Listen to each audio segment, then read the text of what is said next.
وعلمنا ما ينفعنا وزدنا علما. رب اشرح لي صدري ويسر لي أمري واحلل عقدة من لساني يفقه قولي. سبحانك لا علم لنا إلا ما علمتنا إنك أنت العليم الحكيم. رب يسر ولا تعسر وتمم بالخير وبك نستعين. أعوذ بالله من الشيطان الرجيم. بسم الله الرحمن الرحيم.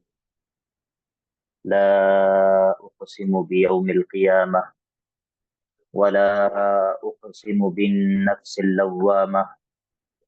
أيحسب الإنسان أن لن نجمع عظامه بلى قادرين على أن نسوي بنانه بل يريد الإنسان ليفجر أمامه يسأل أيان يوم القيامة فإذا برق البصر وخسف القمر وجمع الشمس والقمر يقول الإنسان يومئذ أين المفر كلا لا وزر إلى ربك يومئذ المستقر ينبأ الإنسان يومئذ بما قدم وأخر بل الإنسان على نفسه بصيرة ولو ألقى معاذيره لا تحرك به لسانك لتعجل به إن علينا جمعه وقرآنه فإذا قرأناه فاتبع قرآنه ثم إن علينا بيانه.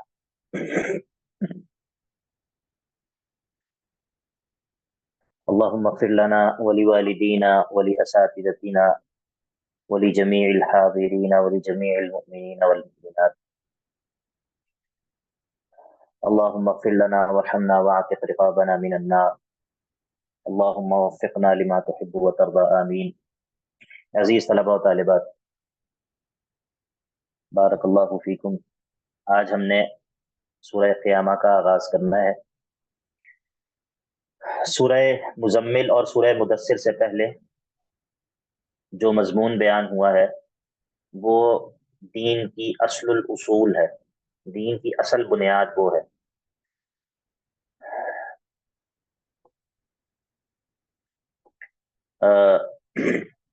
قرآن مجید کے مقاصد اربعہ کی ایک اصطلاح استعمال ہوتی ہے، مقاصد اربعہ. مقاصد اربعہ کہا جاتا ہے قرآن مجید کے بنیادی چار مقاصد، بنیادی چار مقاصد جن سے قرآن مجید بات کرتا ہے ان کو کہا جاتا ہے مقاصد اربعہ. وہ چار چیزیں کون سی ہیں؟ وہ ہے جی اثبات توحید، اثبات رسالت، صدق قرآن اور اثبات قیامت. یہ چار جو ہے نا یہ قرآن مجید کے بڑے مقاصد ہیں، ان کو کہا جاتا ہے مقاصد اربعہ. یہ ترجمہ اور تفسیر پڑھتے ہوئے نا اس سے پہلے کچھ مقدمات ہوتے ہیں، ترجمے اور تفسیر سے پہلے کچھ مقدمات ہوتے ہیں، لیکن چونکہ ہم نے 29ویں پارے سے پڑھنا شروع کیا ہے اور یہ جو رمضان کے اندر جو پڑھا جاتا ہے ترجمہ یا تفسیر، اس میں بہت زیادہ وقت نہیں ہوتا. تو لیکن اگر کبھی ترجمہ اور تفسیر جو ہے وہ انسان ترتیب سے شروع کرے شروع سے، تو اس سے پہلے جو مشائخ ہوتے ہیں اساتذہ ترجمہ اور تفسیر پڑھانے والے، وہ کچھ مقدمات پڑھاتے ہیں. وہ مقدمات جو ہے وہ بڑی ضروری باتیں ہوتی ہیں، ان کا تعلق ترجمے اور تفسیر کی بہت ساری اصطلاحات سے ہوتا ہے، بہت سارے قواعد جو ہے وہ شروع میں بیان ہو جاتے ہیں. تو اس سے پھر یہ ہوتا ہے کہ ترجمہ اور تفسیر پڑھتے ہوئے جو ہے وہ بہت زیادہ وقت نہیں لگتا. لیکن چونکہ ہم نے شروع میں اختصار کے ساتھ اصطلاحات کا ذکر کیا تھا جو جتنا ممکن تھا. بہرحال مقاصد اربعہ کی اصطلاح جو ہے یہ بھی استعمال ہوتی ہے ترجمہ اور تفسیر پڑھتے ہوئے، اور اس سے مراد یہ چار چیزیں ہوتی ہیں: توحید، صدق رسول یعنی کہ اللہ کے نبی علیہ الصلوۃ والسلام کی نبوت کا اثبات، اور صدق قرآن، قرآن مجید کے سچی اللہ تعالیٰ کی کتاب ہونے کا اثبات، اور آخری چیز جو ہے وہ ہے اثبات معاد، یا پھر اس کو ہم کہتے ہیں اثبات قیامت کہ اللہ تعالیٰ مرنے کے بعد دوبارہ اٹھائے گا. سورہ مزمل اور سورہ مدثر سے پہلے والا جو حصہ ہے اس میں بنیادی طور پر جو ہے وہ توحید کا اثبات کیا، اگرچہ ساتھ دوسرے مضمون بھی کچھ نہ کچھ موجود تھے. یعنی کہ ضمنی طور پر اللہ کے نبی علیہ الصلوۃ والسلام کی رسالت کا بھی اس بات تھا، ضمنی طور پر قیامت کا بھی اس بات موجود تھا، لیکن جو بنیادی جو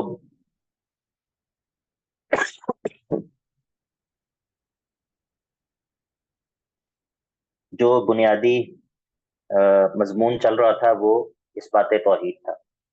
اب جو ہے وہ سورہ قیامہ سے جو مضمون شروع ہو رہا ہے یہ اس بات قیامت ہے۔ قرآن مجید جو ہے وہ اب کیا کرے گا، اب قیامت کا اس بات کرے گا مختلف طرح سے، اور یہ مضمون یہاں سے سورہ قیامت سے شروع ہوا ہے تقریباً سورہ اعلیٰ تک یا سورہ طارق تک 30ویں پارے میں، وہاں تک جو ہے وہ یہی مضمون چلے گا۔ قرآن مجید کیا کرے گا، قیامت کا اس بات کرے گا، مختلف طریقے سے قیامت کا اس بات کرے گا، مختلف طرح کے دلائل دے گا۔ اور چونکہ توحید جو ہے وہ اصل الاصول ہے، اصل بنیاد جو ہے وہ چونکہ توحید ہے اور اللہ تعالیٰ کی ربوبیت اور اللہ تعالیٰ کی الوہیت ہے، تو ساتھ ساتھ ضمنی طور پر وہ بھی بیان مسئلہ ہوتا رہے گا، لیکن اصل جو مقصود ہوگا وہ کیا ہوگا، وہ قیامت کا اس بات ہوگا۔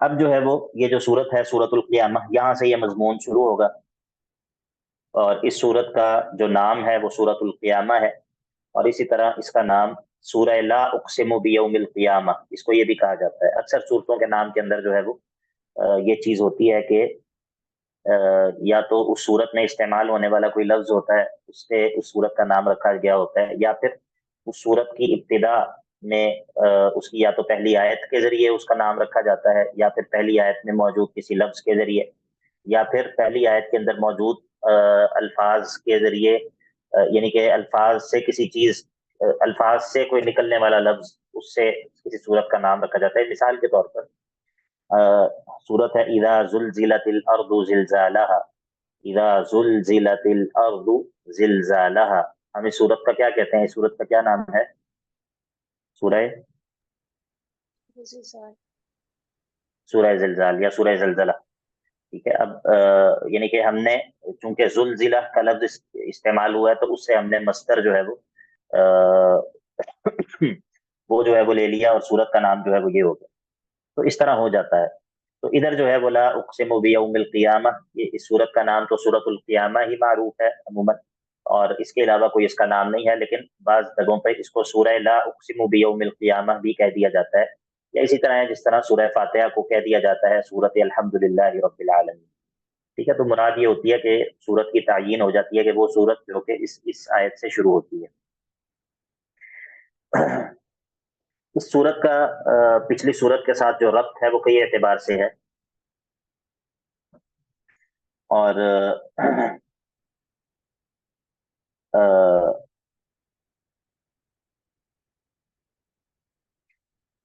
اس میں کئی اعتبار سے دونوں صورتوں میں تعلق ہے، لیکن آسان بات یہ ہے کہ پچھلی صورت کے اندر دیکھیے سورہ مزمل، سورہ مدثر کے اندر آخر میں آیت نمبر 46 میں قیامت والے دن یا جہنمیوں کے جہنم میں جانے کے جو اسباب بیان کیے ہیں، ان میں سے ایک سبب کیا ہے، وَكُنَّا نُكَذِّبُ بِيَوْمِ الدِّينِ، وَكُنَّا نُكَذِّبُ بِيَوْمِ الدِّينِ، ہم جو ہے وہ قیامت کی تکذیب کرتے تھے، قیامت کو ہم مانتے نہیں تھے۔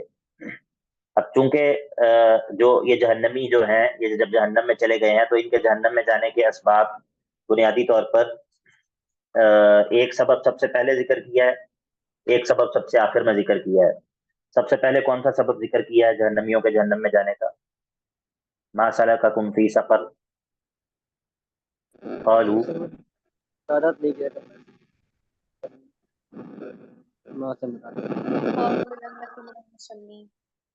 قالوا لم نک من المصلین، ای لم نک من الموحدین، لم نک من المتعبدین اللہ۔ لم نک من المصلین سے مطلب یہ نہیں ہے کہ صرف ہم نماز نہیں پڑھتے تھے، یہاں پر مراد اس سے یہ ہے کہ ہم جو ہے وہ اللہ تعالیٰ کی عبادت نہیں کرتے، یہاں پر مسئلہ توحید مراد ہے، اس بات کو سمجھنا۔ یہاں پر ما سلککم فی سقر، یہاں پر جو ہے وہ کن لوگوں کی بات ہو رہی ہے، کیا ان لوگوں کی بات ہو رہی ہے جو ایمان والے ہیں لیکن اپنے گناہوں کی سزا پوری کرنے کے لیے جہنم میں چلے گئے ہوئے ہیں، یا یہاں پر ان لوگوں کی بات ہو رہی ہے، یہاں پر جو ہے ان لوگوں کی بات ہو رہی ہے جو نبی صلی اللہ علیہ وسلم کی دعوت کے اولین مخاطب ہیں، جو کہ ایمان نہ لانے کی وجہ سے جو ہے وہ جہنم میں چلے گئے، یہاں پر کن لوگوں کی بات ہو رہی ہے؟ جو ایمان نہ لانے کی وجہ سے جہنم میں۔ ہاں ہاں، تو بارک اللہ فیکم. اسی لیے یہ سمجھنا کہ یہاں پر لم نکو من المصلین سے صرف نماز مراد ہے، نہیں، وہ نماز تو ظاہر اس میں شامل ہے، لیکن یہاں پر اس سے مراد یہ ہے، نماز سے مراد یہاں پر اللہ تعالیٰ کی عبادت ہم نہیں کرتے، ہم اللہ کے لیے اپنی عبادت کو خاص نہیں کرتے تھے، ہم اللہ کی عبادت بجا نہیں لاتے تھے. یہاں پر اس سے مراد توحید ہے، لم نکو من المصلین، چونکہ اللہ تعالیٰ کی جو عبودیت ہے اس میں ظاہر ترین جو چیز ہے وہ نماز ہے، تو یہاں پر نماز سے مراد جو ہے وہ توحید ہے. ٹھیک ہے، تو یہ قرآن مجید جو ہے وہ اس طرح الفاظ کو استعمال کرتا ہے. اسی لیے قرآن مجید کے فہم کے اندر صرف لغت کے اوپر اعتماد کرنا کافی نہیں ہے، صرف لغت کے اوپر اعتماد کرنا کافی نہیں ہے. ٹھیک ہے، اگرچہ لغت جو ہے وہ بہت ضروری ہے، لغت کے بغیر جو ہے وہ انسان قرآن مجید کا فہم حاصل نہیں کر سکتا، لغت کے بغیر جو ہے وہ انسان شریعت کے مقاصد کو نہیں سمجھ سکتا، شریعت کی گہرائیوں تک نہیں پہنچ سکتا. لیکن قرآن مجید کے فہم میں صرف لغت پر اعتماد کرنا یہ بھی صحیح نہیں ہے، یہ بھی کافی نہیں ہے، کیونکہ کئی مرتبہ لغت کچھ اور کہہ رہی ہوتی ہے، یا کسی لفظ کی لغوی حقیقت کچھ اور ہوتی ہے، لیکن اس کی شرعی حقیقت کچھ اور ہوتی ہے. تو اس لیے یہاں پر سب سے پہلے جو ہے وہ کہا لم نکو من المصلین، پہلے جو ہے وہ توحید کی بات کی کہ ہم توحید کو نہیں تسلیم کرتے تھے، اور آخری سبب کیا بیان کیا، وَكُنَّا نُكَذِّبُ بِيَوْمِ الدِّينِ، وَكُنَّا نُكَذِّبُ بِيَوْمِ الدِّينِ، ہم قیامت کی تکذیب کرتے تھے. تو اسی لیے سورہ مزمل اور سورہ مدثر سے پہلے پہلے جو ہے یہ لم نکو من المصلین والا مسئلہ بیان ہے کہ توحید کو اپنا لو، اپنی عبودیت کو اللہ تعالیٰ کے لیے خاص کر لو، اور اکیلے اللہ کو پکارو، اللہ کے ساتھ کسی اور کو مت پکارو. جیسا کہ سورہ جن کے اندر آ کر کہا تھا کہ قل انما ادعو ربی ولا اشرک به احدا، اور وان المساجد للہ فلا تدعوا مع اللہ احدا. اب یہ سورہ مدثر کے بعد سے اب جو ہے وہ کنا نکذب بیوم الدین، اس مسئلے کا اس بات شروع ہوگا کہ قیامت کو مان لو، قیامت کا انکار نہ کرو. رب سمجھ آ گیا یا نہیں؟ جی سر، سمجھ آ گیا.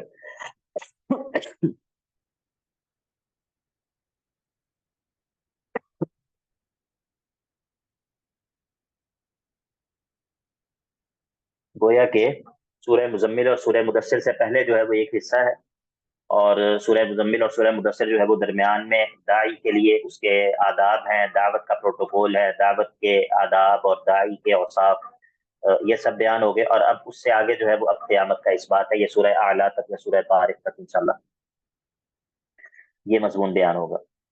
تو سورت کا دعویٰ جو ہے وہ اس بات قیامت ہے، اس بات قیامت پہلی تخلیق کے ذریعے اس کو ثابت کرے گا. پہلی تخلیق یعنی کہ پہلی مرتبہ اللہ نے تمہیں پیدا کیا تو وہ قیامت کو بھی قائم کر کے تمہیں دوبارہ اٹھانے پر قادر ہے. یہ سورت کا موضوع ہے، یا سورت کا دعویٰ آپ اس کو کہہ لیں.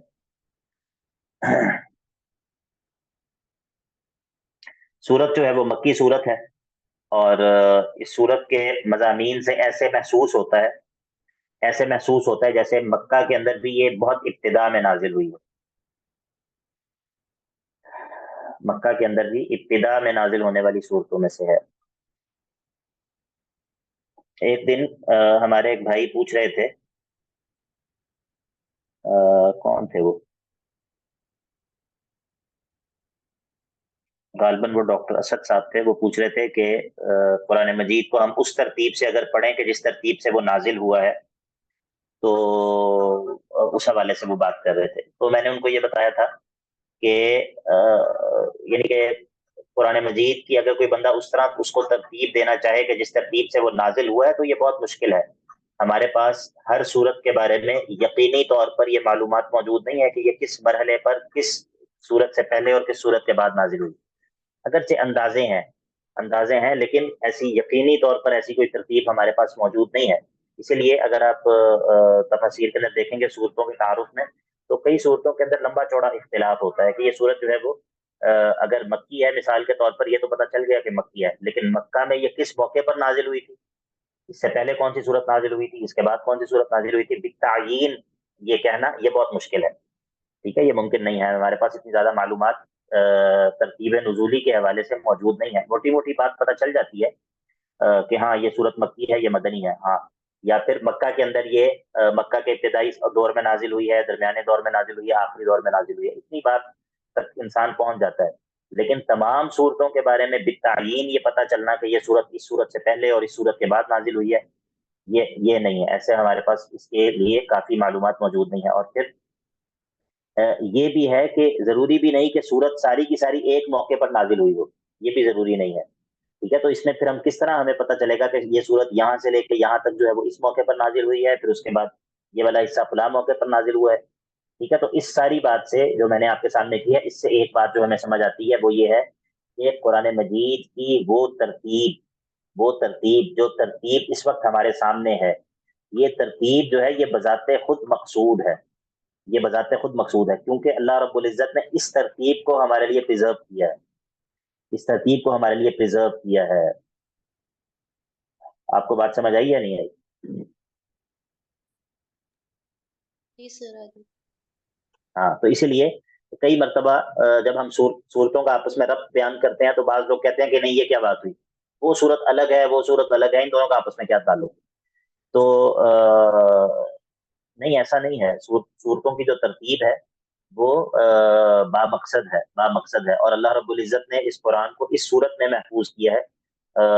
تو اسی لیے یہ بات کہنا درست نہیں ہے کہ قرآن مجید کی اصل ترتیب تو وہی ہے جو ترتیب نزولی ہے، اور یہ جو ترتیب ہے یہ والی ترتیب اس کی کوئی اتنا خاص اس کا اعتبار نہیں ہے. نہیں، یہ بات درست نہیں ہے.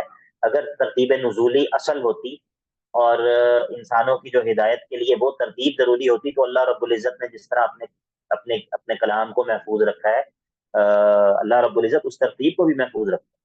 ٹھیک ہے، اللہ تعالیٰ اس ترتیب کی حفاظت کا بھی انتظام کرتا، لیکن ایسا نہیں ہوا. تو اس کا مطلب یہ ہے کہ یہ قرآن مجید جس کیفیت میں جس ترتیب سے ہمارے تک پہنچا ہے، اس کو اللہ رب العزت نے محفوظ کیا ہے. یہ ترتیب بذات خود مقصودی ہے. یہ ایسا نہیں ہے کہ بس ایک اجتہادی چیز ہے اور اس کی کوئی حقیقت نہیں، ایسا نہیں ہے. بات سمجھ آ گئی یا نہیں؟ جی سر سمجھ آ. لا اقسم بیوم القیامہ، لا اقسم بیوم القیامہ، مجھے قسم ہے قیامت کے دن کی، قسم ہے قیامت کے دن کی. اچھا، یہاں پر ایک قسم کے حوالے سے ایک بات میں نے پہلے بھی غالباً ذکر کی تھی کہ عرب جو ہے وہ قسم سے پہلے لا کا لفظ استعمال کرتے ہیں، لا کا لفظ استعمال کرتے ہیں، اور اس سے مراد قسم کی نفی نہیں ہوتی، قسم کی نفی نہیں ہوتی. ٹھیک ہے، آپ ذرا سورہ واقعہ نکالیے، سورہ واقعہ 27واں پارہ، سورہ واقعہ نکالیے، آیت نمبر 75 اور 76 نکالیے.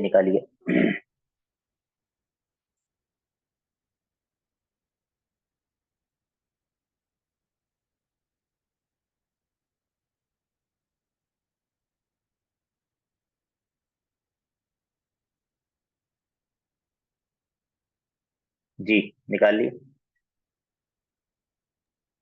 جی سر. فلا اقسم بمواقع النجوم، ہمیں قسم ہے ان جگہوں کی کہ جہاں پر یہ ستاروں کے جو مواقع النجوم، جہاں پر ستارے واقع ہوتے ہیں، ان جگہوں کی قسم ہے. وَإِنَّهُ لَقَسَمٌ لَوْ تَعْلَمُونَ عَظِيمٌ، وَإِنَّهُ لَقَسَمٌ لَوْ تَعْلَمُونَ عَظِيمٌ، اور یہ جو قسم ہے اگر تم جانتے ہو تو یہ قسم بہت ہی بڑی قسم ہے. یہ قسم جو ہے یہ کوئی چھوٹی قسم نہیں، یہ بہت بڑی قسم ہے. اب یہاں پر اللہ رب العزت نے فلا اقسم بمواقع النجوم اس کو قسم قرار دیا ہے، اس کو قسم قرار دیا ہے. اس کا مطلب یہ ہے کہ فلا اقسم کا مطلب یہ نہیں ہے کہ میں قسم نہیں کھاتا، میں اس پر قسم نہیں کھاتا. آپ کو بات سمجھ آئی یا نہیں؟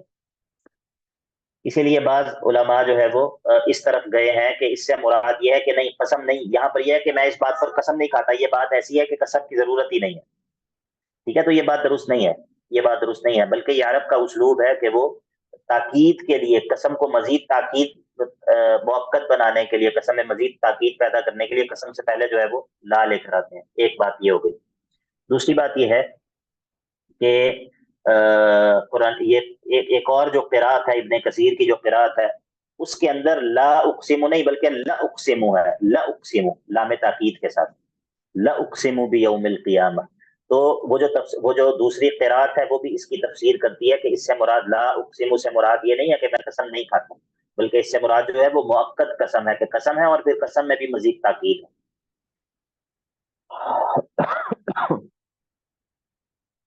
اچھا، جب ہم قسم کھاتے ہیں تو قسم کے اندر تین چیزیں ہوتی ہیں. قسم کے اندر تین چیزیں ہوتی ہیں.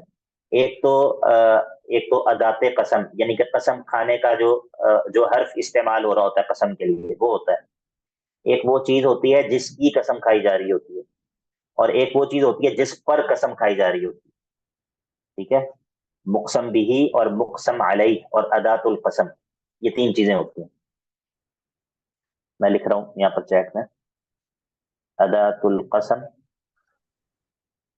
اور مقسم بھی اور مقسم علیہ. ٹھیک ہے. میں مثال کے طور پر میں کہتا ہوں کہ واللہ لافعلن کذا، واللہ لافعلن کذا، یا پھر میں کہتا ہوں واللہ انی صائم، واللہ انی صائم. اب میں نے یہ قسم کھائی ہے واللہ انی صائم، اللہ کی قسم میں روزے سے ہوں. اب اس میں جو واو ہے، واو یہ ادات قسم ہے، یہ قسم کے لیے یہ حرف استعمال کیا ہے قسم کے لیے. اور لفظ اللہ جو ہے یہ مقسم بھی ہے، اس کی قسم کھائی ہے. اور انی صائم یہ مقسم علیہ ہے، اس بات پر قسم کھائی ہے. ٹھیک ہے. تو قسم کے اندر یہ تینوں ارکان موجود ہوتے ہیں. اب یہاں پر دیکھیے، لا اقسم بیوم القیامہ، مجھے قیامت کے دن کی قسم ہے. ولا اقسم بالنفس اللوامہ، اور مجھے نفس لوامہ کی قسم ہے، میں قسم کھاتا ہوں نفس لوامہ کی. لوامہ جو ہے یہ لوم سے مبالغے کا صیغہ ہے، بہت زیادہ ملامت کرنے والا، وہ نفس جو کہ بہت زیادہ ملامت کرتا ہے انسان کو. تو یہاں پر دو چیزوں کی جو ہے وہ قسم کھائی ہے. اب اس کا مطلب یہ ہے کہ یہاں پر ادات قسم جو ہے وہ اقسم لفظ ہے، اور قیامت کا دن اور نفس لوامہ یہ مقسم بھی ہے. اور مقسم علیہ کیا ہے، وہ یہاں پر محذوف ہے. مقسم علیہ جس چیز پر قسم کھائی گئی ہے وہ کیا ہے، وہ یہاں پر محذوف ہے. وہ کیا ہے، وہ ہے لتبعثن ولتحاسبن، کہ اس بات پر قسم کھاتا ہوں کہ ضرور تمہیں دوبارہ اٹھایا جائے گا، اور ضرور تمہارے سے جو ہے وہ حساب لیا جائے گا. جو مقسم علیہ ہے وہ یہاں پر محذوف ہے.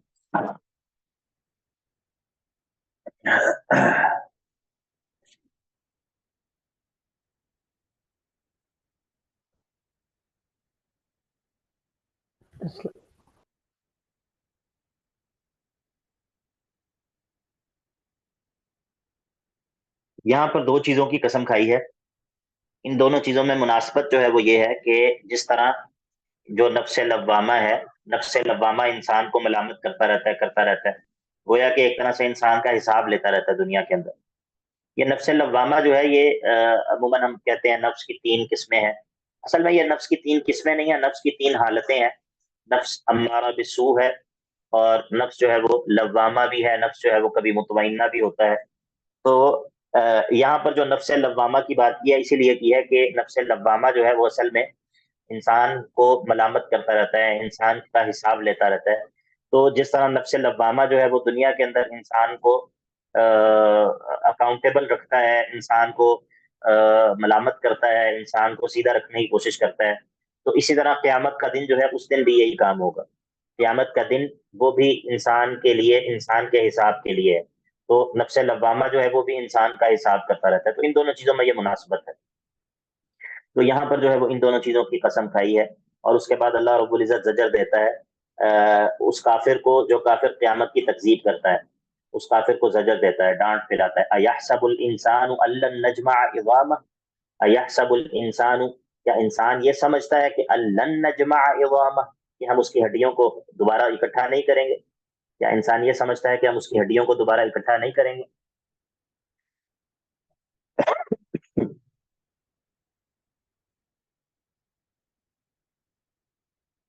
یہ قاعدہ یاد رکھیں کہ مکی صورتوں میں اکثر جب الف لام کے ساتھ الانسان کا لفظ استعمال ہوتا ہے تو اس سے کافر مراد ہوتا ہے. مکی صورتوں میں الانسان جب لفظ استعمال ہوتا ہے تو اس سے کفار مراد ہوتے ہیں. اغلبی طور پر یہ قاعدہ درست ہے کہ مکی صورتوں میں جب الانسان کا لفظ استعمال ہوگا تو اس سے مراد کافر ہوں گے. تو یہاں پر ایحسب الانسان سے مراد کون ہے؟ کون سا انسان مراد ہو گیا؟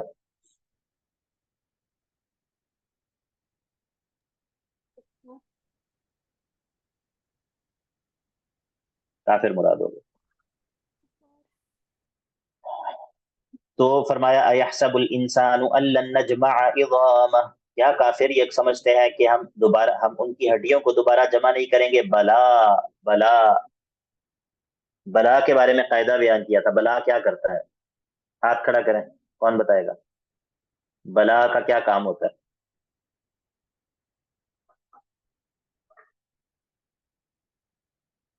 کون بتائے گا؟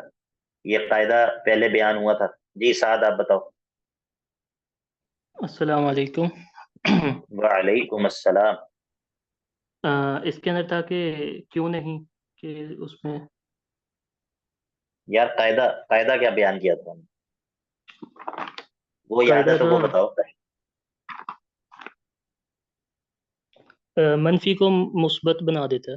ہاں، بلا جو ہے وہ منفی کو مثبت بنائے گا. یہ دیکھو نا، یہ پڑھی لکھی بات آپ نے کیا نا، اس کا مزہ ہے. منفی کو مثبت بنا دے گا. اب اس سے پہلے جو منفی ہے وہ کیا ہے؟ الن نجمع عظامہ، کہ ہم کیا کیا انسان یہ سمجھتا ہے کہ ہم اس کی ہڈیوں کو جمع نہیں کریں گے؟ بلا، کیوں نہیں کریں گے؟ ضرور کریں گے. ٹھیک ہے، کیا مطلب ہو گیا؟ بلا، کیوں نہیں، ایسا کام کیوں نہیں کریں گے؟ ہم ضرور کریں گے. بلا نجمعها، بلا کیوں نہیں، نجمعها ہم اس کو ضرور جمع کریں گے.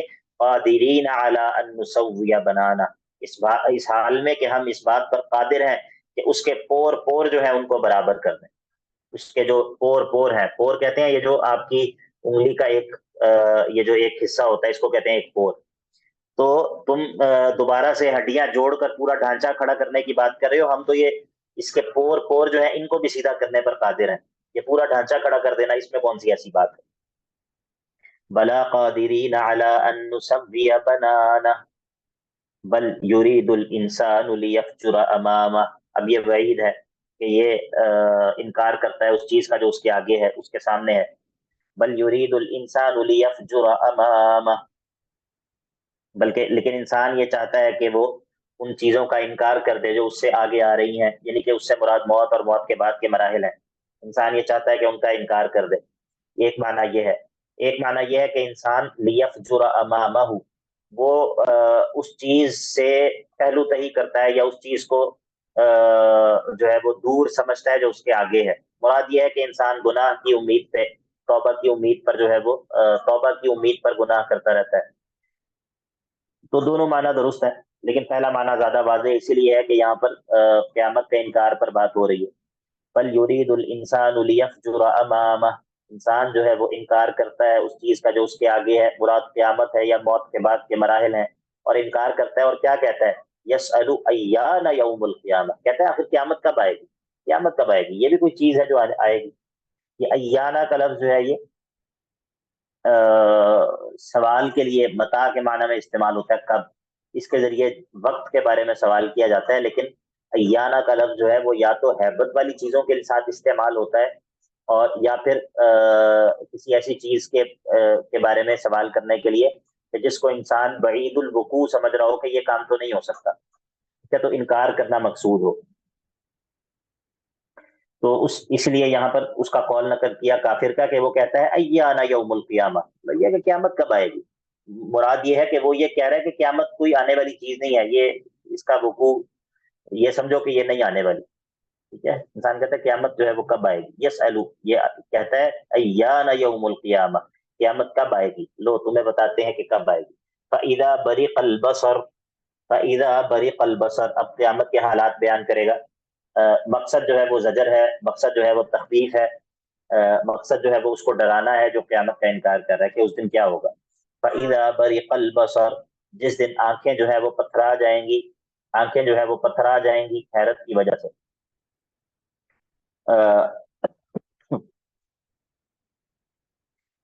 آپ نے یہ لفظ سنا ہے آنکھوں کا نور، آنکھوں کا نور، یہ لفظ سنا آپ نے؟ یا یہ سنا کہ آنکھیں بے نور ہو جاتی ہیں؟ جی سر. اس کا کیا مطلب ہوتا ہے آنکھیں بے نور ہو جانا؟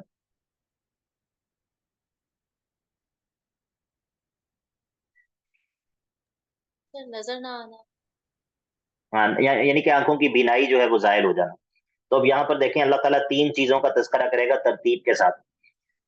فَإِذَا بَرِقَ الْبَصَرُ، جب آنکھیں جو ہے وہ پتھرا جائیں گی، یعنی کہ آنکھیں بے نور ہو جائیں گی.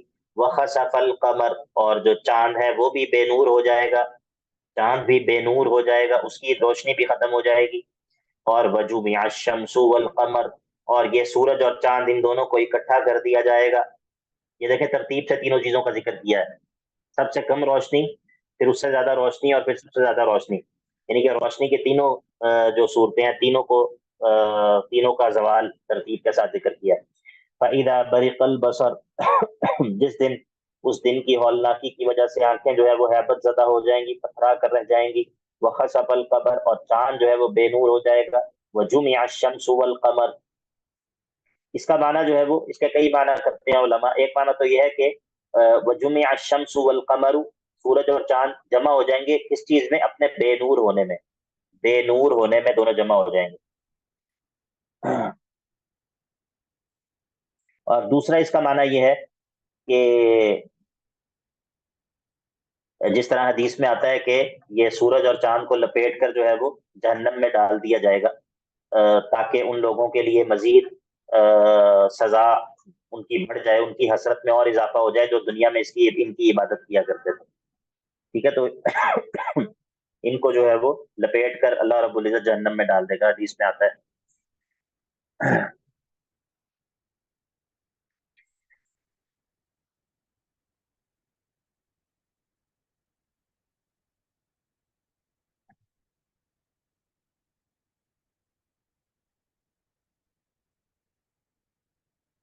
تو وَجُمِعَ الشَّمْسُ وَالْقَمَرُ يَقُولُ الْإِنسَانُ يَوْمَئِذٍ أَيْنَ الْمَفَرُ، اور اس دن انسان کہے گا کہ آج بھاگنے کی جگہ کہاں پر ہے؟ المفر، بھاگنے کی جگہ.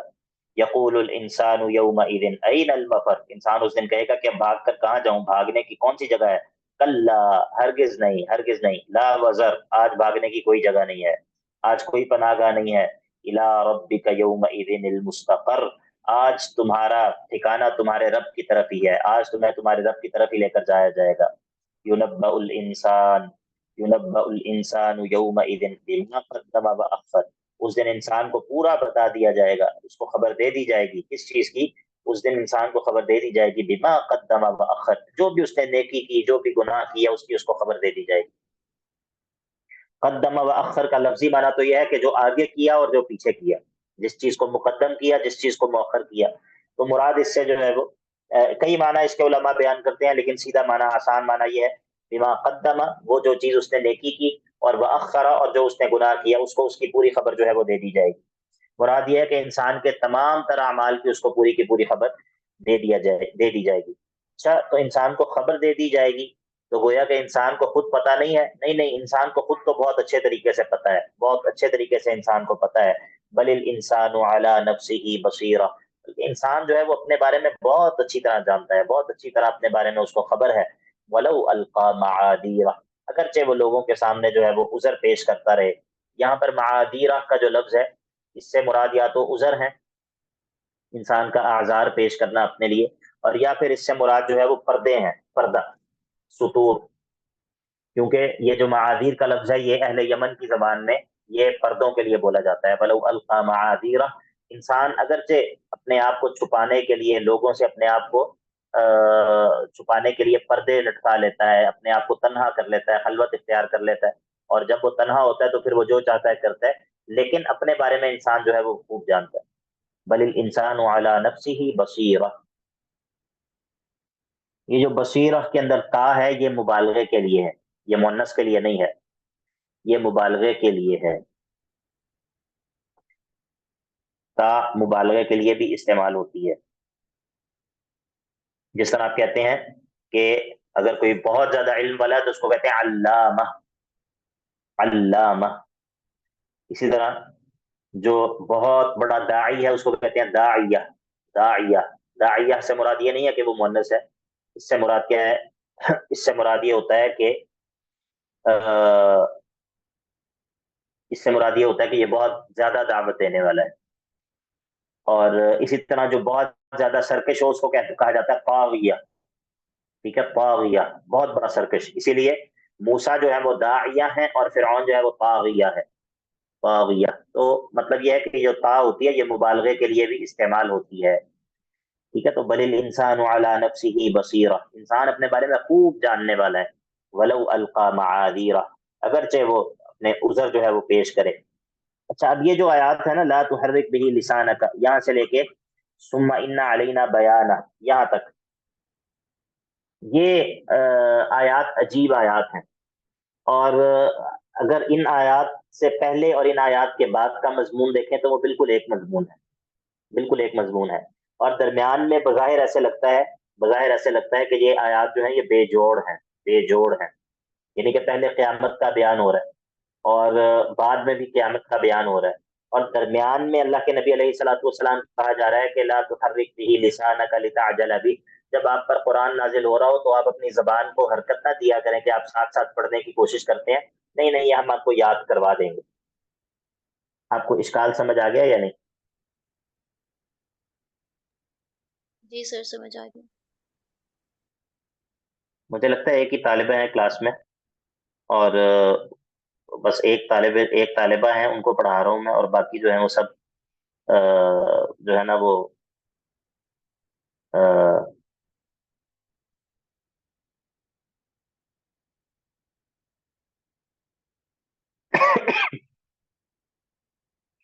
اللہ کے بندوں کو آگے سے جواب دیا کریں, یا ہاں میں یا نہ میں. جی سر ہم سن رہے ہیں. جی, بارک اللہ فیک, بارک اللہ فیک.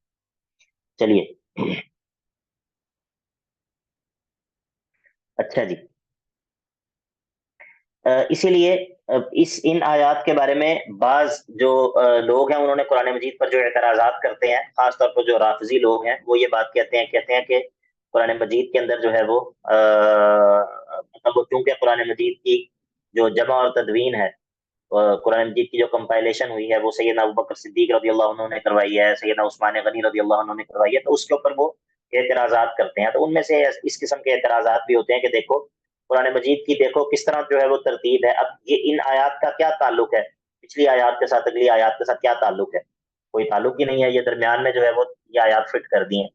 تو اس کے کئی جوابات ہیں جو علماء ذکر کرتے ہیں.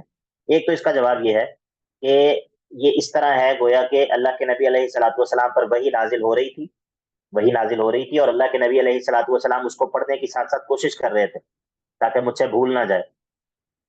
تو یہ آیات بھی اسی وحی کے ضمن میں نازل ہوئیں کہ لا تحرک به لسانک لتعجل به ان علینا جمعه وقرآنہ فاذا قرأناه فاتبع قرآنہ ثم ان علینا بیانہ. اور پھر اس کے بعد دوبارہ وہی مضمون آگے بیان ہونا شروع ہو گیا, کلا بل تحبون العاجلہ وتذرون الآخرہ. اگر آپ نے اس کی مثال سمجھنی ہو تو آپ یہ سمجھیں کہ ابھی میں آپ کو کلاس میں نے پڑھانی شروع کی, اور درمیان میں میں نے کہا کہ بھئی یہ صرف نور ہیرا ہی جواب دیتی ہیں اور کوئی جواب نہیں دیتا, یہ کیا معاملہ ہے, باقی لوگ بھی جو ہے وہ کلاس میں جو ہے وہ انٹریکٹ کیا کریں. اور اس کے بعد دوبارہ سے میں نے آپ کو جو ہے وہ سورت پڑھانی شروع کر دی. اب یہ جو درمیان میں نے بات کی ہے, یہ یعنی کہ یہ ایک ضرورت کی وجہ سے میں نے درمیان میں بات کر دی, اور بظاہر تو اس بات کا اس مضمون سے کوئی تعلق نہیں ہے نا, کہ جو مضمون پہلے ہم پڑھ رہے تھے اور جو مضمون اس کے بعد ہم پڑھ رہے تھے. آپ کو بات سمجھ آئی یا نہیں آئی؟ جی سر سمجھ آ جی ہاں, سر ایک بات تو یہ ہے جی, بارک اللہ فیکم. ایک بات تو یہ ہے, لیکن اس کا ایک اس سے بھی زیادہ جو بہترین جواب ہے وہ ہمارے مشائخ ذکر کرتے ہیں. وہ کہتے ہیں کہ نہیں, یہ بات نہ کرو, اس بات کی ضرورت نہیں ہے, بلکہ یہ جو آیات ہیں ان آیات کا پہلے اور بعد کے ساتھ تعلق ہے. وہ کہتے ہیں پہلے اور بعد کے ساتھ تعلق ہے. یہ آپ کو کس نے کہا کہ ان آیات کا پہلے اور بعد کے ساتھ تعلق نہیں ہے؟ بات یہ ہے کہ وہ اللہ, اب ذرا آپ نے غور کرنا ہے اور مزہ لینا ہے اس بات کا. وہ کہتے ہیں کہ بات یہ ہے کہ جو اللہ لوگوں کی ہڈیوں کو جمع کرنے پر قادر ہے, جو اللہ لوگوں کے پور جمع کر دینے پر قادر ہے, جو اللہ سورج اور چاند کو جمع کر دینے پر قادر ہے قیامت کے دن, اے محمد کریم وہ اللہ اس قرآن کو آپ کے دل میں بھی جمع کرنے پر قادر ہے، تو آپ کو اس بات کی پریشانی کی ضرورت نہیں ہے کہ کہیں یہ قرآن مجھ سے ضائع نہ ہو جائے۔ جو اللہ ہڈیوں کو جمع کرنے پر قادر ہے، جو اللہ لوگوں کے پور پور اکٹھے کر کر ان کو دوبارہ سے اٹھا دینے پر قادر ہے، وہ اللہ جو کہ قیامت کے دن سورج اور چاند کو جمع کر دینے پر قادر ہے، وہ اللہ جو قیامت کے دن لوگوں کے تمام اعمال کو اکٹھا کر کے یُنَبَّأُ الْإِنسَانُ يَوْمَئِذٍ بِمَا قَدَّمَ وَأَخَّرَ، آپ نے 60 سال کی زندگی میں 70 سال کی زندگی میں جو اعمال کیے، اللہ رب العزت وہ سب کچھ اکٹھا کر کے آپ کو بتا دینے پر قادر ہے۔ تو فَلَا تُحَرِّكْ بِهِ لِسَانَكَ لِتَعْجَلَ بِهِ إِنَّ عَلَيْنَا جَمْعَهُ وَقُرْآنَهُ، اے محمد کریم اس قرآن کو آپ کے سینے میں جمع کرنا یہ کون سی بڑی بات ہے؟ اللہ اکبر، یہ ہوتا ہے قرآن، یہ ہوتا ہے قرآن مجید کا فہم جو اللہ تعالیٰ کسی پر کھول دیتا ہے اور کسی پر نہیں کھولتا۔ ٹھیک ہے، یہ نقطہ جو ہے یہ بہت ساری پرانی تفاسیر میں ہمیں نہیں ملے گا، یعنی کہ یہ چیز ہوتی ہے کہ اللہ رب العزت کوئی چیز کسی پر کھول دیتا ہے، تو یہ ہمارے مشائخ جو ہے یہ نقطہ بیان کرتے ہیں یہاں پر، اور یہ بڑی مزے کی بات ہے اور بات بنتی بھی ہے۔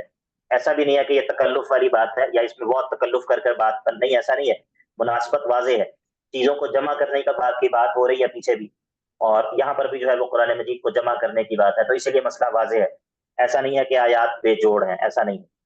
تو فرمایا کہ محمد کریم لا تحرک به لسانک لتعجل به، اپنی زبان کو حرکت نہ دیا کریں کہ آپ جلدی جلدی اس قرآن کو پڑھیں۔ ان علینا جمعہ وقرآنہ، اس قرآن کو آپ کے سینے میں جمع کرنا یہ ہمارا کام ہے، وقرآنہ، اور آپ کی زبان پر پھر اس کو جاری کرنا یہ بھی ہمارا کام ہے۔ بس آپ یہ کیا کریں کہ فَإِذَا قَرَأْنَاهُ، جب ہم یہ آپ کو پڑھوایا کریں جبرائیل کے ذریعے، تو فَاتَّبِعْ قُرْآنَهُ، آپ اس کے پیچھے پیچھے پڑھا کریں، ساتھ ساتھ نہ پڑھا کریں، اس کے پیچھے پیچھے پڑھا کریں۔ ثم ان علینا بیانہ، پھر اس قرآن کا بیان، اس قرآن کی وضاحت، اس قرآن کے معانی کو بیان کروانا یہ بھی ہمارے ذمہ ہے، یہ بھی ہمارے ذمہ ہے۔ کلا کلا، تو پھر یہ لوگ قیامت کو کیوں نہیں مانتے؟ اب دوبارہ وہی مضمون شروع ہے۔ یہ لوگ قیامت کو اسی لیے نہیں مانتے کہ بل تحبون العاجلہ، بات یہ ہے کہ تم لوگ دنیا سے محبت کرتے ہو، دنیا کی محبت میں ڈوبے ہوئے ہو۔ العاجلہ، العاجلہ جلدی، عجلت یا عجلت کا لفظ ہم اردو میں بھی استعمال کرتے ہیں نا، عین جیم لام مادہ ہے، جلد بازی کو کہتے ہیں۔ کلا بل تحبون العاجلہ، تم جو ہے وہ جلدی ملنے والی چیز کو پسند کرتے ہو جو کہ دنیا ہے، وتذرون الآخرہ، اور بعد والی چیز کو جو ہے وہ آخری چیز کو مراد آخرت قیامت ہے، اس کو جو ہے وہ چھوڑ دیتے ہو۔ اور وہ دن کون سا ہے؟ بشارت، وجوہ یومئذ ناظرہ، وہ دن ہے کہ جس دن بعض چہرے جو ہے وہ تر و تازہ ہوں گے، بعض چہرے جو ہے وہ تر و تازہ ہوں گے، ناظرہ الی ربها ناظرہ، اپنے رب کی طرف جو ہے وہ دیکھ رہے ہوں گے۔ اللہم انا نسألک لذۃ النظر الی وجہک الکریم والشوق الی لقائک، جو قیامت کی نعمتوں میں سے، قیامت کی نعمتوں میں سے جو، یا جنت کی نعمتوں میں سے جو سب سے بڑی نعمت ہے علی الاطلاق، جنت کی نعمتوں میں سے سب سے بڑی نعمت وہ اللہ رب العزت کا دیدار ہے، اللہ رب العزت کی زیارت ہے۔ تو بعض لوگ جو ہے وہ اس کا انکار کرتے ہیں، یہ بدبختی ہے۔ تو اگر اللہ تعالیٰ کی زیارت، اللہ تعالیٰ کا دیدار قیامت میں نہ ہو تو پھر اس میں کیا ہے؟ اور ایسی جنت میں پھر کیا ہے کہ جس میں اللہ تعالیٰ کی زیارت ہی نہ ہو؟ ٹھیک ہے، اس میں پھر کیا رکھا ہے؟ تو اسی لیے وجوہ یومئذ ناظرہ الی ربها ناظرہ، وہ اپنے رب کی طرف جو ہے وہ دیکھ رہے ہوں گے۔ اور اس کے مقابلے میں وجوہ یومئذ باسرہ، وجوہ یومئذ باسرہ، اور بعض دوسرے چہرے جو ہے وہ کیا ہوں گے؟ وہ سیاہ پڑے ہوں گے۔ تظن ان یفعل بها فاقرہ، اور ان کو یہ یقین آ چکا ہوگا کہ آج ان کے ساتھ بہت بڑی مصیبت جو ہے وہ پیش آنے والی ہے، ان کے ساتھ بہت بڑی مصیبت پیش آنے والی ہے۔ یہ قاعدہ یاد رکھیں کہ جب قرآن مجید میں دو الفاظ استعمال ہوتے ہیں نکرہ، دو الفاظ استعمال ہوں اور نکرہ ہوں دونوں، تو پہلے سے مراد اور دوسرے سے مراد ان کا مصداق جو ہے وہ الگ الگ ہوتا ہے۔ جب دو الفاظ استعمال ہوں، ایک ہی لفظ ہے اور دو دفعہ استعمال ہوا ہے اور دونوں دفعہ نکرہ ہے، تو اس کا جو مصداق ہوتا ہے وہ دونوں دفعہ وہ کیا ہوتا ہے؟ مختلف ہوتا ہے۔ آپ کو بات سمجھ آ گئی یا نہیں؟ جی سر آئیے۔ سمجھ ہاں آ رہا اب یہاں پر جو ہے وہ یہ جو ہم نے ابھی جو آیات پڑھی ہیں اس میں کیا ہے، کہاں پر ہے یہ قاعدہ کہاں پر اپلائی ہو رہا ہے؟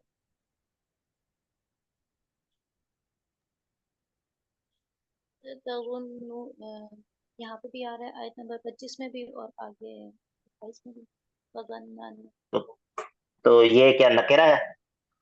فعل تو نکرہ اور معرفہ نہیں ہوتا نا، ہم نے تو نکرہ کی بات کی. سر یہ جو ناظرہ کا لفظ ہے اس کی بات نہ بھائی نہ، وہ پہلا والا جو ہے وہ بعد کے ساتھ ہے، دوسرے والا وا کے ساتھ ہے، یہ تو ایک لفظ ہے ہی نہیں. وجوہ ہوئی وجوہ ہوئی وجوہ کا لفظ، بارک اللہ فیکم. اصل بات یہ ہے کہ وجوہ یومئذ ناظرہ الی ربها ناظرہ ووجوہ یومئذ باسرہ. کیا پہلے وجوہ اور دوسرے وجوہ کیا ایک ہی چہرے مراد ہیں یا الگ الگ ہیں؟ الگ الگ الگ الگ ہیں. الگ الگ ہے تو اس طرح ہوتا ہے، اس طرح ہوتا ہے. وجوہ یومئذ ناظرہ الی ربها ناظرہ. یہ اس قاعدے کی بہت زیادہ مثالیں ہیں قرآن مجید کے اندر، اور یہ اس قاعدے کے اندر مزید تفصیل بھی ہے. یعنی کہ اگر دونوں معرفہ ہو تو پھر کیا ہوتا ہے، اگر پہلے معرفہ ہو پھر نکرہ ہو تو پھر کیا ہوتا ہے، پہلے نکرہ ہو پھر معرفہ ہو تو پھر کیا ہوتا ہے. تو یہ انشاءاللہ کسی اور موقع پر ہم بات کریں گے اس بارے میں. لیکن یہ قاعدہ بہت کام کا ہے، اس کے ذریعے بہت ساری جو تفسیری گتھیاں ہیں وہ سلجھ جاتی ہیں. بہت سارے قرآن مجید کے وہ مقامات کے جہاں پر لوگوں کو اشکال پیش آ رہا ہوتا ہے، وہ اس کے ذریعے اس قاعدے کے ذریعے اللہ رب العزت جو ہے وہ اس کو حل کر دیتا ہے. وجوہ یومئذ ناظرہ الی ربها ناظرہ ووجوہ یومئذ باسرہ تظن ان يفعل بها فاقرہ کلا کلا اذا بلغت التراقی کلا اذا بلغت التراقی. اب یہ موت کے احوال کے ذریعے زجر ہے، تخویف ہے موت کے احوال کے ذریعے. کلا اذا، کیونکہ موت جو ہے وہ قیامت کا مقدمہ ہے. موت جو ہے وہ کیا ہے، قیامت کا مقدمہ ہے. جس شخص کی موت آ گئی اس کی قیامت قائم ہو گئی. من مات فقط قامت قیامتہ، من مات فقط قامت قیامتہ. یہ ہمارے اس میں معاشرے میں نا قیامت کے حوالے سے بہت زیادہ بات ہوتی ہے. اینڈ آف ٹائمز، قیامت کی نشانیاں، قیامت کی چھوٹی نشانیاں، قیامت کی درمیانی نشانیاں، قیامت کی بڑی نشانیاں، یاجوج ماجوج، دجال، امام مہدی، عیسیٰ علیہ السلام. ہے یا نہیں ہے؟ سنا ہے آپ نے کبھی اس طرح کی باتیں سنی ہے کہ نہیں؟ جی جی سر. جی سنیے ہاں یہ یعنی کہ ٹھیک ہے، یہ دین کے اندر ایک باب ہے، اس کے بارے میں معلومات ہونی چاہیے. لیکن یہ بات کہ انسان یہ سمجھے کہ دین کے اندر ہے ہی یہ، دین کے اندر ہے ہی دجال اور یاجوج ماجوج، یہ بات درست نہیں ہے. اور اس موضوع کو اتنا زیادہ، اس موضوع کو اس طرح بیان کرنا اور اس موضوع کو اتنی کثرت کے ساتھ بیان کرنا کہ یہی موضوع دین کا مرکزی موضوع ہے، یہ بات درست نہیں ہے. اصل بات یہ ہے کہ قیامت کی تیاری سے زیادہ، اس بات کو سمجھ لیں، قیامت کی تیاری سے زیادہ ہم سے موت کی تیاری مطلوب ہے. یعنی کہ قیامت کی تیاری انسان کر رہا ہے. قیامت کی تیاری کیا کر رہا ہے جی؟ وہ کہہ رہے کہ جی میں بکریاں لے لوں اور بکریاں لے کر میں پہاڑوں میں چلا جاؤں. کیوں جی؟ کہ قیامت کے قریب ایک وقت ایسا آنا ہے کہ جب فتنے بہت زیادہ ہو جائیں گے. حالانکہ قیامت تو پتہ نہیں ہماری زندگی میں آنی ہے یا نہیں آنی. اور حالانکہ بظاہر جو نشانیوں کے اعتبار سے اس بات کے امکانات 99% ہیں کہ ہماری موت پہلے آئے گی قیامت سے پہلے. اس بات کے امکانات جو ہے وہ 99% یہی ہے کہ ہماری موت، ہماری یعنی کہ قیامت سے پہلے ہماری جو ہے وہ موت آئے گی. تو انسان، اور پھر جس شخص کی موت آ گئی گویا کہ اس کے لیے قیامت قائم ہو گئی. تو اسی لیے جو خطاب دعوی ہے، خطاب دعوی لوگوں کو مخاطب کرنے میں، لوگوں کو مخاطب کرنے کے اندر جو اصل مرکزیت حاصل ہے یا اصل مرکزیت ہونی چاہیے، وہ موت کی تیاری کو ہونی چاہیے. موت کی تیاری کو ہونی چاہیے جس کے ساتھ انسان کے عمل کا تعلق ہے. تو قیامت کے حوالے سے یعنی کہ قیامت کے حوالے سے بات ہونی چاہیے، لوگوں کو معلوم ہونا چاہیے، لوگوں کو بتانا چاہیے.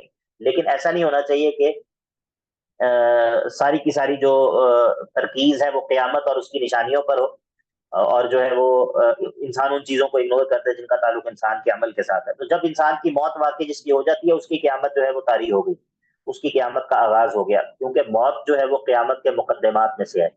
اسی لیے جب علماء ایمانیات کی بحث کے اندر ایمان بالآخرت کی بات کرتے ہیں، ایمان بالآخرت کے قیامت پر ایمان لانے سے کیا مراد ہے، ایمان بیوم الآخرہ، تو اس کے اندر جو ہے وہ آغاز کہاں سے کرتے ہیں؟ اس کے اندر وہ آغاز کرتے ہیں موت کے وقت، اور موت کے بعد کے جو مراحل ہیں یہاں سے آغاز کرتے ہیں، اور پھر اس کے اندر قبر کے احوال سے بات کرتے ہیں، پھر اس کے اندر جو ہے وہ قبروں سے دوبارہ اٹھایا جانا اس کی بات کرتے ہیں. تو گویا کہ یہ سارے کا سارا جو ہے وہ آخرت کے اندر شامل ہے. آپ کو بات سمجھ آ گئی نا؟ جی سر سمجھ جی گئی. سر.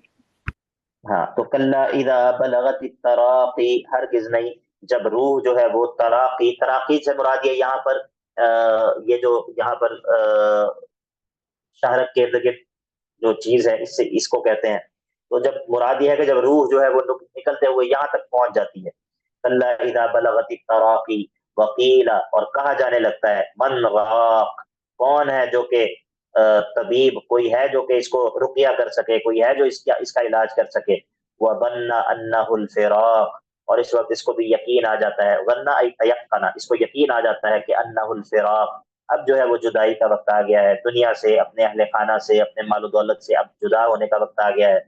وظن انہ الفراق والتفت الساق بالساق، اور پھر اس کی پنڈلی سے پنڈلی جو ہے وہ جوڑ دی جاتی ہے، ملا دی جاتی ہے جب میت کو غسل دیا جاتا ہے. اس کے اور بھی معنی ہے، یہ ترجمہ کرتے ہوئے ہم مطلب کئی جگہوں پر جو ہے وہ میں ایک معنی کر رہا ہوتا ہوں، لیکن اس کا یہ مطلب نہیں ہوتا کہ یہی عین اس کا یہی معنی ہے اور اس کے علاوہ کوئی اور معنی نہیں ہے. ہم جو ہے وہ اختصار کے ساتھ ترجمہ پڑھ رہے ہیں، وہ تفصیل کے اندر اور تفصیلی مباحث اس کے اندر جانا ہمارا مقصود نہیں ہے. اسی لیے میں اشارہ کر دیتا ہوں کسی جگہ پر، لیکن ضروری نہیں ہے کہ ہم ہر معنی ذکر بھی کریں.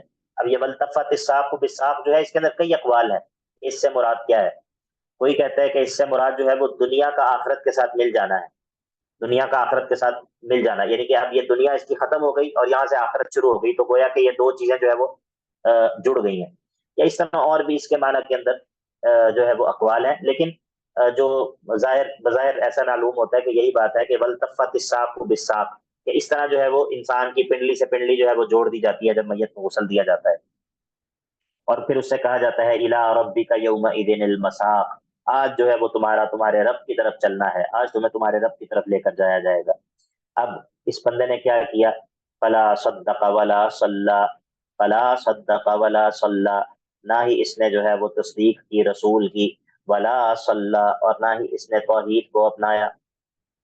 فلا صدق ولا صلی، نہ اس نے رسول کی تصدیق کی، ولا صلی، اور نہ ہی اس نے توحید کو اپنایا. آپ کو بات سمجھ آئی یا نہیں؟ ولا صلی یعنی کہ اس نے نماز نہیں پڑھی اللہ کے لیے. مراد کیا ہے؟ مراد توحید والی بات. ہاں، یعنی کہ اس نے اللہ تعالیٰ کے لیے عبادت نہیں بجا لایا نا، توحید کو نہیں مانا.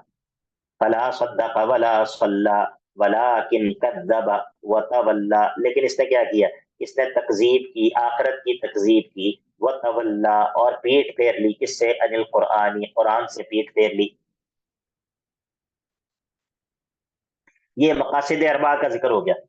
مقاصد اربع، اس نے رسول کی تصدیق نہیں کی، اس نے توحید کو نہیں مانا، توحید عملی، توحید علمی، توحید عملی، اس نے قیامت کی تکذیب کی، اور اس نے قرآن پاک سے جو ہے وہ پیٹ پھیر لیا. کتنے جرائم ہو گئے اس کے؟ کتنے جرائم ہیں؟ 4 جرائم ہیں. لو جی، اس کو 4 جرائم کی 4 سزائیں ملنی چاہیے. تو اولا لک فاولا، اولا لک فالعذاب اولا لک فاولا، عذاب جو ہے وہ تمہارے زیادہ لائق ہے، عذاب کے تم جو ہے وہ زیادہ لائق ہو، اور پھر عذاب کے تم جو ہے وہ زیادہ لائق ہو. ثم اولا لک فاولا، پھر عذاب کے تم زیادہ لائق ہو، پھر عذاب کے تم زیادہ لائق ہو. یہاں پر عمومی طور پر معنی کر دیا جاتا ہے ہلاکت کا، ہلاکت وہ تمہارے لیے، لیکن اولا کا معنی ہلاکت نہیں ہے. یہ لغت کے اعتبار سے یہ معنی بنتا ہی نہیں ہے اس کا. عموماً ترجموں کے اندر یہ لکھا ہے اولا لک فاولا، تمہارے لیے ہلاکت ہو، لیکن ہلاکت کا معنی کیسے اس کا بنتا ہے؟ ہلاکت کا معنی تو نہیں بنتا اس کا.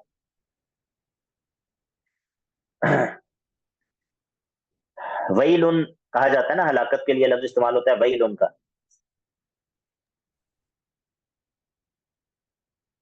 آیت 33 رہ گئی ہے. نور بہن، یہ جو ولیکن کذب وتولی ہے، ابھی تو ہم یہاں پہنچ، اچھا ٹھیک ہے. ثم ذهب الى اهله يتمطى، ٹھیک ہے، یہ رہ گیا، اس کو کر لیتے ہیں. تو اولا لک فاولا جو ہے اس کا معنی جو ہے وہ ہلاکت، اولا کا لفظ جو ہے اس کا معنی ہلاکت نہیں ہے. اصل بات یہ ہے کہ یہاں پر مبتدا جو ہے وہ محذوف ہے، کہ الہلاک اولا لک فاولا، یا الہلاک اولا لک فالہلاک اولا لک، اس طرح ہے. تمہارے زیادہ لائق ہے، تم جو ہے وہ عذاب کے زیادہ مستحق ہو، تم جو ہے وہ عذاب کے زیادہ لائق ہو، اس طرح ہے. العذاب اولا لک فاولا ثم العذاب اولا لک فاولا، اس طرح ہے. ثم ذهب الى اهله يتمتع. اچھا اس نے ایک تو یہ کہ اس نے رسول کا بھی انکار کیا، توحید کو بھی نہیں مانا، آخرت کو بھی جھٹلاتا رہا، قرآن سے بھی پیٹ دے لی، پھر اس کے بعد اس پر کوئی شرمندگی کے آثار بھی ہیں، اس پر کوئی شرمندگی کے آثار بھی ہیں؟ نہیں جی، شرمندگی کو کوئی آثار نہیں ہے. ثم ذهب الى اهله يتمتع، پھر بڑا اکڑتا ہوا اتراتا ہوا اپنے گھر والوں کی طرف چل پڑا. ثم ذهب الى اهله يتمتع اولا لك فاولا ثم اولا لك فاولا. اس ایسے بندے کے لیے ہلاکت ہے. ٹھیک ہے. ایحسب الانسان ان یترک سدى. اب یہ جو بندہ یہ کہتا ہے کہ الن نجمع عظامہ، ہم دوبارہ ہڈیوں کو جمع نہیں کریں گے، جو بندہ یہ کہتا ہے کہ ہم دوبارہ ہڈیوں کو جمع نہیں کریں گے، تو ایحسب الانسان ان یترک سدى، کیا انسان یہ سمجھتا ہے کہ اس کو ایسے ہی چھوڑ دیا جائے گا؟ کیا انسان یہ سمجھتا ہے کہ اس کو بس پیدا کر کے جو ہے وہ یہ پوری کائنات تخلیق کی، پوری کائنات کا نظام بنایا، پھر انسانوں کا پورا سلسلہ ہے، انسان پیدا ہوتے ہیں، زندگی گزارتے ہیں، پھر اس کے بعد مر جاتے ہیں، پھر اگلی نسل بڑی ہوتی ہے، اور یہ سلسلہ جاری ہے. اس کے لیے انسان کی اس بنی نوع انسان کے لیے جو ہے وہ نعمتیں بھی ہیں، اسباب بھی ہیں زندہ رہنے کے، اور یہ سارا سلسلہ ہے. اور اس کے بعد کیا ہوگا؟ اس کے بعد کچھ بھی نہیں ہوگا. انسان پیدا ہوں گے، مر جائیں گے، اور پھر اس کے بعد ختم. ایحسب الانسان ان یترک سدى، یا انسان یہ سمجھتا ہے کہ اس کو بس ایسے ہی چھوڑ دیا جائے گا؟ کیا اس کو ایسے ہی چھوڑ دیا جائے گا؟ یہ تو اللہ تعالیٰ کی شان کے خلاف ہے، یہ تو عیب ہے کہ یہ سب کچھ، یہ پورا کارخانہ حیات، یہ پورا زندگی کا نظام، اور اس کے بعد کچھ بھی نہ ہو. اور اس کے بعد جو ہے وہ دنیا کے اندر ایسے ایسے مظالم بھی ہیں، دنیا کے اندر ایسے ایسے جرائم بھی ہیں کہ اگر آخرت نہ ہو تو پھر تو جو ہے وہ اگر آخرت نہ ہو تو پھر تو یہ جو طاقتور لوگ ہیں، جو بڑے بڑے مجرم ہیں، جو بڑے بڑے طاغی اور بڑے بڑے ظالم قسم کے لوگ ہیں، پھر یہ تو دنیا میں اچھے رہ گئے نا، یہ تو اچھے رہ گئے دنیا میں. انہوں نے دنیا کے اندر جو ہے وہ لوگوں پر مظالم بھی کر لیے، لوگوں کا مال بھی ہڑپ کر لیا، جس کو چاہا نقصان پہنچا دیا، جس کو چاہا قتل کر دیا، اور پھر اس کے بعد جو ہے وہ مظلوم بھی مٹی میں مل گیا، ظالم بھی مر کر مٹی میں مل گیا، اور دونوں برابر ہو گئے. تو کیا تمہارا خیال ہے کہ اللہ رب العزت دونوں کو برابر کر دے گا؟ یہ پیچھے ہم نے پڑھا ہے.